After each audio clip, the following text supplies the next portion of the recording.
Way to call Timmy Dennis up.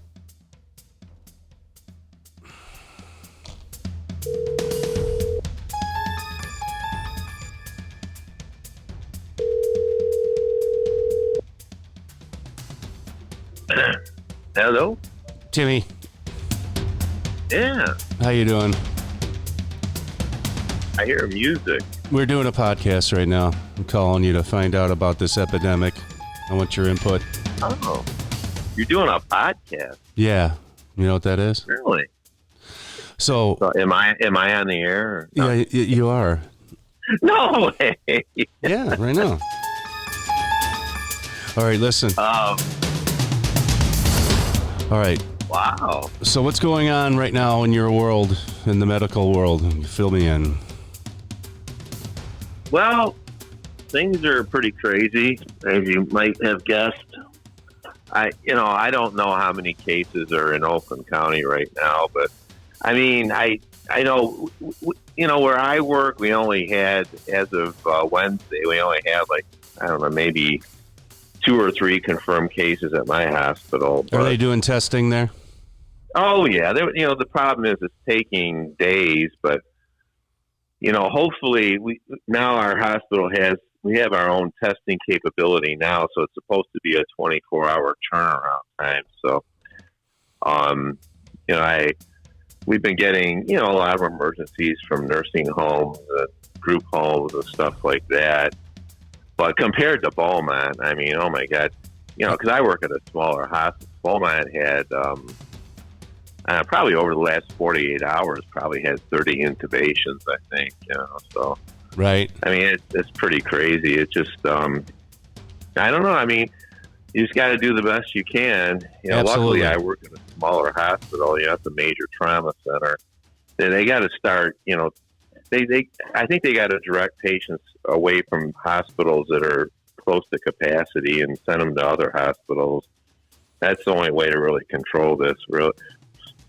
Everybody wants to go to Beaumont, it seems like. But what precautions are you taking right now at work? Well, nothing, because I live with my wife, and the only thing we're doing really is just my only shopping has been at the local Myers, a mile down the street. Right. No, I'm talking about at work though.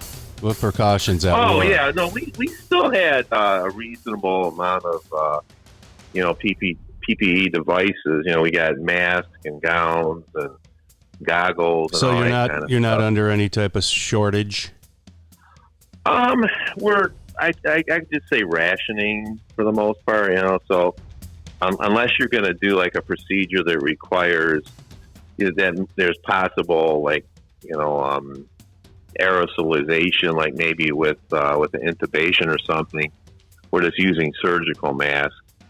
If you're going to do a procedure where you're actually going to be susceptible to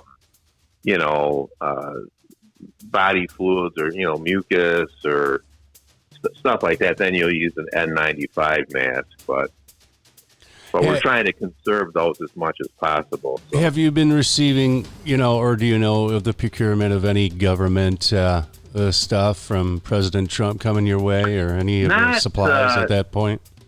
Not as of this point. I mean, we should be getting stuff soon. Right now, we're in pretty good shape as far as ventilators go. How many ventilators? Well, we probably have the capacity to maybe ventilate 24 people. 24 ventilators? Yeah, our average vent load on a daily basis is probably maybe 4 to 6 vents, because we're a fairly small hospital. So, but and what is being a respiratory therapist? Give me the professional scenario here of what and why all these ventilators are going to be required. Well, respiratory therapists' traditional duties have been working with patients that require, respiratory support. In a lot of cases, maybe just nebulizer therapy or oxygen therapy. What about in this case? I'm talking in the case of having mostly in critical care. We assist with intubation. And what is incubation? Explain that term. An intubation is when you put an artificial airway into a patient's trachea for it's going to stay there for a number of days to help support the patient's breathing. And usually you're on a mechanical ventilator during that time period.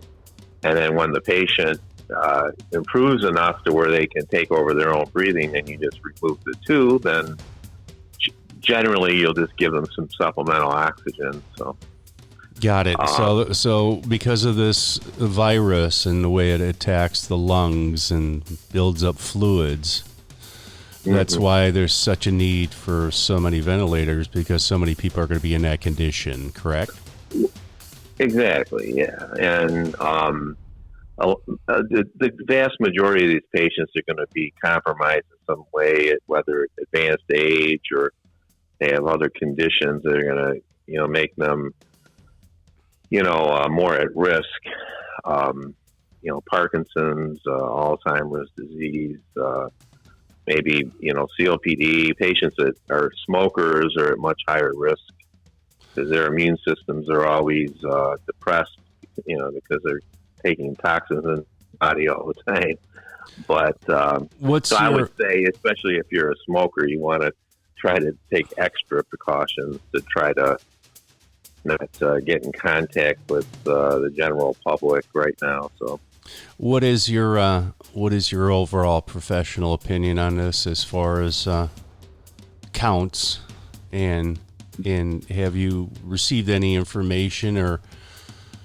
I've just been following what's in the media. There's nothing internally being spread? No. I mean, we're going by the recommendations of the CDC, and infectious diseases experts, epidemiologists. These people, they seem to have a pretty good handle on what's going on, and we're just basically going what the recommendations are right now. And there's really, since this is all new, we've never really, in our lifetimes, we've never really gone through like anything to this extent. Right. So I think that the best thing to do is just to try to, wait it out and do the best you can to protecting yourself from getting sick. And well, what type of advice here on closing out this this podcast that you can give? As far as a professional in the medical field? Well, I mean, if you're a healthcare professional, you don't have any choice. You have to do your job and try to do the best you can. There's heroes out there right now, but I'm talking as far as preventative measures. Yeah, just follow the advice that's being handed out right now by the federal and local governments, and try to minimize your exposure. Try to stay home if you can, and obviously people are going to have to go out to get food and supplies from time to time. But the more you can stay home and and not put yourself at risk and put others at risk, the better off we'll be until this is over with. And we don't know how long that's going to be. It could be a number of weeks or maybe even months. Hopefully not months, but I mean, I think we're just keep daily updates and check out the media on a regular basis. Whether it's on the radio or TV, and I think we'll eventually get through this. I think we'll do fine. We have one of the best healthcare systems in the world, and I think especially if we look at like some of the death tolls in other countries, especially Italy, it's pretty astounding. Absolutely. I don't know where to me it's like. I don't know how to explain this. I think only time will tell after this whole crisis is over with, and a lot of the scientists are able to look at the data and find out what happened over there. But I think in general, in our country, we're very fortunate that we have such a great system. We can support people long enough to where hopefully they can get through it and survive. The death toll probably will rise, but I think in the end, I think we're going to fare better than a lot of other countries that perhaps weren't fortunate enough to have such a great healthcare system that we do. So. Well, Timmy, you're one of those guys on the front line there, and right now, I consider all the people in the medical field heroes. There's so many heroes out there. There's people out there in the middle of all this, and they're caring about other people and doing things to help other people, and I think that's one of the miracles of situations like this that occur when people care about others. So thanks for doing that. Yeah. Hey, I'm going to put this podcast out on Facebook, and hopefully out there's some information and some guidance, because that's what it's all about, getting information and guidance and not listening to misinformation. So thanks for your time. Thanks. All right. Aaron. And I'll keep in touch with you. Safe travels, safe everything. Sanitize, Timmy. Sanitize. All right, brother. You take care. All right. I'll talk to you soon. Right. Take care. All right. That was Timmy, respiratory therapist. Known a guy since 10th grade. One of my best friends. Well, there's some advice for you. Thanks for listening. Be safe out there.